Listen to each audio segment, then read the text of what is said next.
Hi hello welcome to ಯಶುನಾಳ ಪಾಕ. ನಾವಿವತ್ತು ice ಕ್ರೀಮ್ನ ಮನೆಯಲ್ಲೇ ಹೇಗೆ ಮಾಡೋದು, ಹೋಮ್ ಮೇಡ್ ಐಸ್ ಕ್ರೀಮ್ ಅನ್ನೋದನ್ನು ನಾವು ತೋರಿಸ್ತಾ ಹೋಗ್ತೀನಿ. ಬನ್ನಿ. ಮೊದಲಿಗೆ 1 ಲೀಟ್ರ್ ಹಾಲನ್ನ ನಾನು ತೊಗೊಂಡಿದ್ದೀನಿ. 1 ಲೀಟ್ರ್ ಹಾಲನ್ನ ನಾನು ಕಾಯಲಿಕ್ಕೆ ಹಾಕ್ತಾಯಿದ್ದೀನಿ. 1 ಲೀಟ್ರ್ ನಾನು ಹಾಲನ್ನ ತೊಗೊಂಡ್ರೆ ಅದು ಕಾದು ಅರ್ಧ ಲೀಟ್ರಷ್ಟು ಬರಬೇಕು. ನೋಡಿ, ಅರ್ಧ ಲೀಟ್ರ್ ಚೆನ್ನಾಗಿ ಇದನ್ನು ಕಾಯಿಸಬೇಕು. ಹಾಲೆಲ್ಲ ಸೀದು ಅರ್ಧ ಲೀಟ್ರಿಗೆ ಅದು ಬರಬೇಕು. ಒತ್ತಲಿಕ್ಕೆ ಬಿಡಬಾರ್ದು, ಹಾಲು ತಳ ಹಿಡಿಲಿಕ್ಕೆ ಬಿಡಬಾರ್ದು. ಈ ಥರ ಚೆನ್ನಾಗಿ ತಿರುಗಿಸ್ತಾ ಇರಬೇಕು ಅವಾಗವಾಗ. ಯಾಕಂದರೆ ಹಾಲು ಗಟ್ಟಿ ಹಾಲು ತೊಗೊಂಡಿರೋದ್ರಿಂದ ತುಂಬ ಗಟ್ಟಿ ಹಾಲನ್ನೇ ತೊಗೋಬೇಕು. ಹಾಲಿಗೆ ನೀರೆಲ್ಲ ಹಾಕಬಾರ್ದು.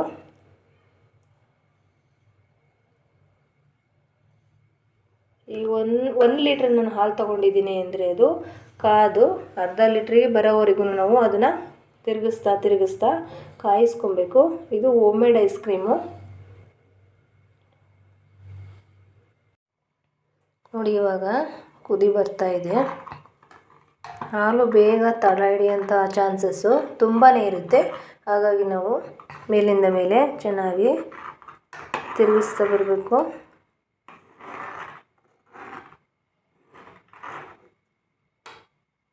ನಾವು ಯಾವುದೇ ಬೀಟರ್ನ ಯೂಸ್ ಮಾಡ್ತಾ ಇಲ್ಲ, ಮಿಕ್ಸಿನಲ್ಲೇ ಮಾಡ್ತಾಯಿದ್ದೀವಿ. ಇದಕ್ಕೆ ಇನ್ನೂ ಏನೇನು ಬೇಕಪ್ಪ ಅಂತಂದರೆ ನೋಡಿ, ಹಾಲಿನ ಕೆನೆಯನ್ನು ನಾನು ಎತ್ತಿಟ್ಕೊಂಡಿದ್ದೀನಿ. ಹಾಗೆ ಕಸ್ಟರ್ಡ್ ಪೌಡರ್ ಕೂಡ ನಾನು ಯೂಸ್ ಮಾಡ್ತಾಯಿದ್ದೀನಿ. ಕಸ್ಟರ್ಡ್ ಪೌಡರ್ ಇಲ್ಲ ಅಂತಂದರೆ ಕಾರ್ನ್ಫ್ಲೋರ್ ಕೂಡ ನಾವು ಯೂಸ್ ಮಾಡ್ಬೋದು. ಇವಾಗ ನೋಡಿ ಹಾಲು ಯಾವ ಥರ ತಿಕ್ಕಾಗ್ತಾಯಿದೆ ಅಂತ. ಇನ್ನೂ ಕುದಿಬೇಕಿದು. ನೋಡಿ, ಕ್ವಾಂಟಿಟಿ ಕೂಡ ಕಡಿಮೆ ಆಗಿದೆ. ಇನ್ನೊಂದು ಸ್ವಲ್ಪ ಹೊತ್ತು ಇದನ್ನು ಕುದಿಸ್ಬೇಕು. ಮೀಡಿಯಮ್ ಫ್ಲೇಮಲ್ಲಿ ಇಟ್ಟೇ ಕುದಿಸ್ಬೇಕಾಗುತ್ತೆ. ದೊಡ್ಡ ಊರಿನಲ್ಲಿಟ್ಟರೆ ಏನಾಗುತ್ತೆ ಅಂತಂದರೆ ಎಲ್ಲ ಉಕ್ಕತ್ತೆ. ಹಾಗಾಗಿ ಮೀಡಿಯಮ್ ಫ್ಲೇಮಲ್ಲಿಟ್ಟು ಚೆನ್ನಾಗಿ ಕುದಿಸಿ ಹಾಲು ಕಡಿಮೆ ಆಗಬೇಕು ಮತ್ತು ತಿಕ್ನೆಸ್ ಬರಬೇಕು ಹಾಲು. ಆದಷ್ಟು ಕೆನೆ ಬರಿತಾದಂಥ ಹಾಲನ್ನು ತೊಗೊಬೇಕು ನೀವು. ಆವಾಗ ಐಸ್ ಕ್ರೀಮು ತುಂಬ ಚೆನ್ನಾಗಿರುತ್ತೆ. ನಾನಿಲ್ಲಿ ಕೆನೆ ಭರಿತವಾದ ಹಾಲು ತೊಗೊಂಡಿದ್ದೀನಿ, ಕೆನೆ ಕೂಡ ಎತ್ತಿಟ್ಕೊಂಡಿದ್ದೀನಿ. ನೀವು ಈ ರೀತಿ ಒಂದು ಸರಿ ಟ್ರೈ ಮಾಡಿ. ತುಂಬ ಸುಲಭವಾಗಿ ಮನೆಯಲ್ಲೇ ಮಕ್ಕಳಿಗೆ ಐಸ್ ಕ್ರೀಮ್ನ ಮಾಡಿಕೊಡ್ಬೋದು. ಎಲ್ಲೂ ಸ್ಕಿಪ್ ಮಾಡದೆ ವಿಡಿಯೋನ ಕಂಪ್ಲೀಟಾಗಿ ನೋಡಿ, ಆವಾಗ ನಿಮಗೇ ಎಲ್ಲ ಅರ್ಥ ಆಗುತ್ತೆ. ಇವಾಗ ಹಾಲಿನ ಕಲರ್ ಕೂಡ ನೋಡಿ ಯಾವ ಥರ ಚೇಂಜ್ ಆಗಿದೆ ಅಂತ. ಇದು ಚೆನ್ನಾಗಿ ಇವಾಗ ಕಾದಿದೆ. ಇದಕ್ಕೇನೆ ನಾವು ಕಸ್ಟರ್ಡ್ ಪೌಡ್ರನ್ನ ನಾನು ಹಾಕೋತೀನಿ. ಅದೇ ಹಾಲನ್ನು ಒಂದು ಬೌಲಿಗೆ ಎತ್ತಿಟ್ಕೊಂಡು ಅದಕ್ಕೇನೆ 2 ಸ್ಪೂನಷ್ಟು ಕಸ್ಟರ್ಡ್ ಪೌಡರನ್ನು ನಾನು ಮಿಕ್ಸ್ ಮಾಡ್ಕೊತಾ ಇದ್ದೀನಿ. ತುಂಬ ಬಿಸಿ ಹಾಲಿಗೆ ಹಾಕಿ ಮಿಕ್ಸ್ ಮಾಡ್ಕೊಬಾರ್ದು, ಹಾಲು ತಣ್ಣಗಾಗಿರಬೇಕು. ಆವಾಗ ಕಸ್ಟರ್ಡ್ ಪೌಡ್ರನ್ನ ಹಾಕಿ ಚೆನ್ನಾಗಿ ಮಿಕ್ಸ್ ಮಾಡ್ಕೊಬೇಕು. ನೋಡಿ, ನಾನು 2 ಸ್ಪೂನು ಕಸ್ಟರ್ಡ್ ಪೌಡ್ರನ್ನ ಹಾಕ್ತಾಯಿದ್ದೀನಿ. ಹಾಕ್ಬಿಟ್ಟು ನೀಟಾಗಿ ಗಂಟು ಆಗ್ತಿರೋ ಥರ ಮಿಕ್ಸ್ ಮಾಡ್ಕೊಬೇಕು. ನಾನಿಲ್ಲಿ ಕಾರ್ನ್ಫ್ಲೋರ್ನ ಯೂಸ್ ಮಾಡ್ತಾ ಇಲ್ಲ. ನೀವು ಕಸ್ಟರ್ಡ್ ಪೌಡ್ರ್ ಇಲ್ಲ ಅಂದರೆ ಕಾರ್ನ್ಫ್ಲೋರ್ನ ನೀವು ಯೂಸ್ ಮಾಡ್ಬೋದು. ನಾನು ಯಾವುದೇ ಫ್ರೆಶ್ ಕ್ರೀಮ್ನ ಯೂಸ್ ಮಾಡ್ತಾ ಇಲ್ಲ ಐಸ್ ಕ್ರೀಮ್ಗೆ. ಅದ್ರ ಬದಲಿಗೆ ನಾನು ಏನು ತೊಗೊಂಡಿದ್ದೀನಿ ಅಂದರೆ ಹಾಲಿನ ಕೆನೆಯನ್ನು ನಾನು ಎತ್ತಿಟ್ಕೊಂಡಿದ್ದೀನಿ. ಒಂದು 150 ಗ್ರಾಮ್ 200 ಗ್ರಾಮ್ ಇದೆ ಹಾಲಿನ ಕೆನೆ. ನೀವು ಹಾಲಿನ ಕೆನೆ ಹಾಕಿದಷ್ಟು ಐಸ್ ಕ್ರೀಮ್ ತುಂಬ ಟೇಸ್ಟಿಯಾಗಿರುತ್ತೆ. ನೋಡಿ, ಈ ಥರ ಎಲ್ಲೂ ಒಂದು ಗಂಟು ಇಲ್ಲದೆ ಇರೋ ಥರ ಚೆನ್ನಾಗಿ ಮಿಕ್ಸ್ ಮಾಡ್ಕೊಬೇಕಾಗುತ್ತೆ. ನೋಡಿ, ಮಿಕ್ಸ್ ಮಾಡಿದ್ದಾಗಿದೆ. ಇದನ್ನು ಈಗ ಇಲ್ಲಿ ಹಾಲು ಕಾಯ್ಲಿಕ್ಕೆ ಇಟ್ಟಿದ್ದೀವಲ್ಲ ಅದರೊಳಗಡೆ ಮಿಕ್ಸ್ ಮಾಡ್ತಾಯಿದ್ದೀನಿ. ಮೀಡಿಯಮ್ ಫ್ಲೇಮಲ್ಲಿಟ್ಟು ಅಥವಾ ಆಫ್ ಮಾಡ್ಕೊಂಡು ಕೂಡ ಮಾಡ್ಬೋದು. ಇದರೊಳಗಡೆ ನೀಟಾಗಿ ಮಿಕ್ಸ್ ಮಾಡ್ಕೊತಾ ಇದ್ದೀನಿ. ಕಸ್ಟರ್ಡ್ ಪೌಡ್ರನ್ನ ಮಿಕ್ಸ್ ಮಾಡಿ ಹಾಲಿಗೆ ಹಾಕಿದಾಗ ಅದು ತಿಕ್ನೆಸ್ ಬರುತ್ತೆ. ಆವಾಗ ಸಿಮ್ಮಲ್ಲಿಟ್ಟು ನಿಧಾನವಾಗಿ ತಳ ಹಿಡಿದೇ ಇರೋ ಥರ ತಿರುಗಿಸ್ಕೋಬೇಕಾಗುತ್ತೆ ಒಂದು 2ರಿಂದ 3 ನಿಮಿಷ. ನೋಡಿ ಈ ಥರ, ನೋಡಿ ಯಾವ ಥರ ತಿಕ್ಕಾಗಿದೆ. ಇದು ಒಂದು 2-3 ಕುದಿಬೇಕು.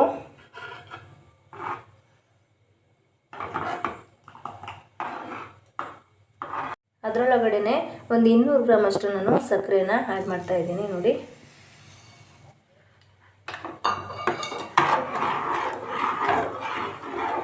ಚೆನ್ನಾಗಿ ತಿರುಗಿಸ್ಕೋಬೇಕು. ಇದೆಲ್ಲ ಸಕ್ಕರೆ ಎಲ್ಲ ಕರಗಬೇಕು.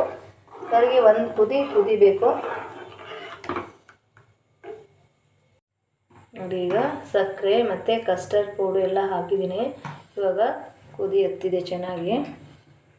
ನೋಡಿ ಯಾವ ಥರ ಕನ್ಸಿಸ್ಟೆನ್ಸಿನಲ್ಲಿ ಇದೆ ಅಂತೇಳ್ಬಿಟ್ಟು. ನೋಡಿ ಇಷ್ಟು ತಿಕ್ಕಿದರೆ ಸಾಕು.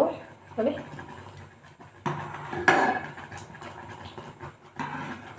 ಈಗ ಇದು ರೆಡಿಯಾಗಿದೆ. ಇದನ್ನು ನಾನು ಪೂರ್ತಿ ಕೂಲಾಗಲಿಕ್ಕೆ ಬಿಡ್ತಾಯಿದ್ದೀನಿ. ಒಂದು 1 ಅವರ್ ಆದರೂ ಬೇಕು ಫುಲ್ ಕೂಲಾಗಲಿಕ್ಕೆ. ಇದರೊಳಗಡೆ ನಾನು ವೆನಿಲಾ ಎಸೆನ್ಸನ್ನ 1 ಸ್ಪೂನ್ ಹಾಕ್ತಾಯಿದ್ದೀನಿ. ಇದು ಫ್ಲೇವರಿಗೋಸ್ಕರ. ಬೇಕು ಅಂದರೆ ಹಾಕ್ಕೊಳ್ಳಿ, ಬೇಡ ಅಂದರೆ ಸ್ಕಿಪ್ ಮಾಡ್ಕೊಳ್ಳಿ.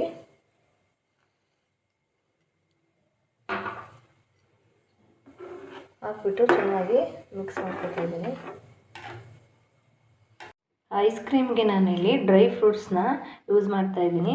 ಈ ಡ್ರೈ ಫ್ರೂಟ್ ಯಾವುದ್ಯಾವುದಪ್ಪ ಅಂದರೆ ಬಾದಾಮಿ ಮತ್ತು ಪಿಸ್ತಾನ ನಾನು ಯೂಸ್ ಮಾಡ್ತಾಯಿದ್ದೀನಿ. ಒಂದು ಅರ್ಧ ಕಪ್ಪಷ್ಟು ಪಿಸ್ತಾ, 1 ಕಪ್ಪು ಬಾದಾಮಿನ ಸಣ್ಣದಾಗಿ ಪುಡಿ ಮಾಡಿ ಎತ್ತಿಟ್ಕೊತೀನಿ. ನೋಡಿ ಇವಾಗ ಬಾದಾಮಿ ಮತ್ತು ಪಿಸ್ತಾನ ನಾನು ಪುಡಿ ಮಾಡಿ ಇಟ್ಕೊಂಡಿದ್ದೀನಿ. ತುಂಬ ಸಣ್ಣಗೇನು ಪುಡಿ ಮಾಡಿಲ್ಲ. ನೋಡಿ ದಪ್ಪದಾಗಿ ಪುಡಿ ಮಾಡಿದ್ದೀನಿ. ಇದು ಐಸ್ ಕ್ರೀಮ್ ತಿನ್ನುವಾಗ ಬಾಯಿಯಲ್ಲಿ ಸಿಕ್ಕರೆ ಅವಾಗವಾಗ ತುಂಬ ಚೆನ್ನಾಗಿ ಅನಿಸುತ್ತೆ ಫೀಲು. ಹಾಗಾಗಿ ನಾನು ಫ್ಲೇವರ್ ಕೂಡ ಚೆನ್ನಾಗಿ ಅನಿಸುತ್ತೆ. ಹಾಗಾಗಿ ನಾನು ಯಾವಾಗಲೇ ಐಸ್ ಕ್ರೀಮ್ ಮಾಡಿದ್ರು ನಾನು ಈ ಡ್ರೈ ಫ್ರೂಟ್ಸನ್ನು ನಾನು ಹಾಕ್ತೀನಿ. ನೀವು ಕೂಡ ಇದೇ ಥರ ಡ್ರೈ ಫ್ರೂಟ್ನ ಹಾಕಿ ನೀವು ಐಸ್ ಕ್ರೀಮ್ನ ಮಾಡಿಕೊಡಿ. ಇವಾಗ ಕೂಲ್ ಆಗಿದೆ ಇದು ಫುಲ್ಲು. ನೋಡಿ ಪೂರ್ತಿ ತಣ್ಣಗಾಗಿದೆ. ನೋಡಿ ಯಾವ ಥರ ಆಗಿದೆ ಗಟ್ಟಿ. ಇದನ್ನು ನಾನು ಇವಾಗ ಮಿಕ್ಸಿ ಜಾರ್ಗೆ ಹಾಕ್ತಾಯಿದ್ದೀನಿ. ನಾನು ಯಾವುದೇ ಬೀಟರ್ನ ಯೂಸ್ ಮಾಡಿಲ್ಲ. ಹಾಗಾಗಿ ನಾನು ಮಿಕ್ಸಿ ಜಾರ್ಗೆ ಹಾಕ್ಕೊಂಡೆ. ಅದಕ್ಕೇ ಮಿಕ್ಸಿ ಜಾರ್ ಅದರೊಳಗಡೆ ನೋಡಿ ನಾನು ಇವಾಗ ಕೆನೆನ ಹಾಕ್ತಾಯಿದ್ದೀನಿ. ನೀವು ಮನೆ ಸ್ವಲ್ಪ ಇದ್ರೆ ಪರವಾಗಿಲ್ಲ ಕೆನೆ ಹಾಕ್ಕೊಳ್ಳಿ. ಬಟ್ ನಾನು ಐಸ್ ಕ್ರೀಮ್ ಮಾಡಲಿಕ್ಕೆ ಅಂತಲೇ ನಾನು 1 ವಾರದಿಂದ ಕೆನೆನ ಎತ್ತಿ ಡೀಪ್ ಫ್ರೀಜರಲ್ಲಿ ಇಟ್ಟಿದ್ದೆ. ಹಾಗಾಗಿ ಜಾಸ್ತಿ ಕೆನೆ ಇದೆ. ಕೆನೆ ಹಾಕಿದಷ್ಟು ಭಾಳ ಚೆನ್ನಾಗಿ ಬರುತ್ತೆ. ಇದಕ್ಕೆ ನಾನು ಯಾವುದೇ ಫ್ರೆಶ್ ಕ್ರೀಮ್ ಯೂಸ್ ಮಾಡಿಲ್ಲ. ಫ್ರೆಶ್ ಕ್ರೀಮ್ ಬದಲಿಗೆ ನಾನು ಹಾಲಿನ ಕೆನೆಯನ್ನು ನಾನು ಹಾಕಿದ್ದೀನಿ. ನೋಡಿ ಇವಾಗ ಇದನ್ನು ಚೆನ್ನಾಗಿ ನಾನು ಮಿಕ್ಸಿ ಮಾಡ್ಕೊತೀನಿ. ಬೀಟರ್ ಬದಲಿಗೆ ಮಿಕ್ಸಿ ಮಾಡ್ಕೊತಾ ಇದ್ದೀನಿ. ಇವಾಗ ಮಿಕ್ಸಿ ಮಾಡಿದ್ದಾಗಿದೆ. ಈ ಥರ ಒಂದು 3 ನಿಮಿಷಗಳ ಕಾಲ ಮಿಕ್ಸಿನ ಮಾಡ್ಕೊಬೇಕು. ನೋಡಿ ಈ ಥರ ನೊರೆ ಬಂದಿದೆ.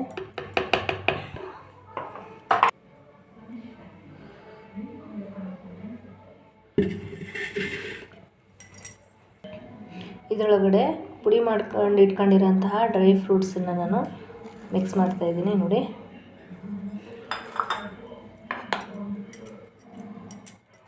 ಈ ಥರ ಮಾಡೋದ್ರಿಂದ ತುಂಬ ಟೇಸ್ಟಿಯಾಗಿರುತ್ತೆ. ನಾವು ಇವಾಗ ತಿಂತಾ ಇದ್ದಾಗ ಬಾಯಿಗೆ ಒಂದೊಂದು ಪೀಸು ಡ್ರೈ ಫ್ರೂಟ್ಸು ಸಿಗ್ತಾಯಿದ್ರೆ ಇದ್ರ ಮಜಾನೇ ಬೇರೆ.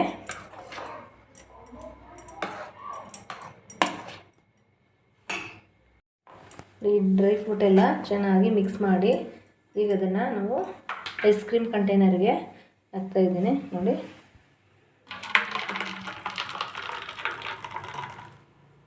ಇದನ್ನು 8 ಅವರ್ಸ್ ನಾನಿವಾಗ ಡೀಪ್ ಫ್ರೀಝರ್ನಲ್ಲಿ ಇಡ್ತಾಯಿದ್ದೀನಿ. ಇವಾಗ 8 ಅವರ್ಸ್ ಆಗಿದೆ. ಡೀಪ್ ಫ್ರೀಜರಲ್ಲಿ ಇಟ್ಟು ನಾನಿವಾಗ ತೆಗಿತಾ ಇದ್ದೀನಿ. ಹೇಗಾಗಿದೆ ಅಂತ ನೋಡೋಣ ಬನ್ನಿ. ನಾನು ಕವರಲ್ಲಿ ಮುಚ್ಚಿ ಇಟ್ಟಿದ್ದೆ. ಇದಕ್ಕೆ ಮುಚ್ಚಳ ಇರಲಿಲ್ಲ. ಹಾಗಾಗಿ ನೀವು ಟೈಟಾಗಿರೋಂಥ ಮುಚ್ಚಳ ಇರೋ ಕಂಟೈನರ್ನ ಯೂಸ್ ಮಾಡ್ಬೋದು. ಮುಚ್ಚಳ ಹಾಕ್ದೇನೆ ಹಾಗೆ ಡೈರೆಕ್ಟಾಗಿ ಡೀಪ್ ಫ್ರೀಜರಲ್ಲಿ ಯಾವುದನ್ನು ಇಡಬಾರ್ದು. ನೋಡಿ ಇವಾಗ ಹೇಗಾಗಿದೆ ಅಂತ ನೋಡೋಣ ಬನ್ನಿ. ವಾವ್, ತುಂಬ ಚೆನ್ನಾಗಿದೆ ನೋಡಿ. ಎಷ್ಟು ಸಾಫ್ಟಾಗಿ ಐಸ್ ಕ್ರೀಮು ಬಂದಿದೆ ಅಂತ ಹೇಳ್ಬಿಟ್ಟು. ವಾವ್, ಸೂಪರಾಗಿ ಬಂದಿದೆ ಐಸ್ ಕ್ರೀಮು. ನೋಡಿ ಎಷ್ಟು ಚೆನ್ನಾಗಿ ಬಂದಿದೆ ಐಸ್ ಕ್ರೀಮ್ ಅಂತ. ನೋಡಿ ಎಷ್ಟು ಚೆನ್ನಾಗಿ ಬಂದಿದೆ ಅಂತೇಳ್ಬಿಟ್ಟು ನೀವು ಕೂಡ ಒಮ್ಮೆ ಟ್ರೈ ಮಾಡಿ ಹೇಗಿತ್ತು ಅಂತ ಕಮೆಂಟ್ ಮಾಡಿ. ಹೆಚ್ಚಿನ ವಿಡಿಯೋಗಾಗಿ ನೀವು ಲೈಕ್ ಮಾಡಿ, ಕಮೆಂಟ್ ಮಾಡಿ, ಶೇರ್ ಮಾಡಿ, ಹಾಗೆ ಸಬ್ಸ್ಕ್ರೈಬ್ ಆಗೋದನ್ನು ಮರಿಬೇಡಿ. Thank you for watching.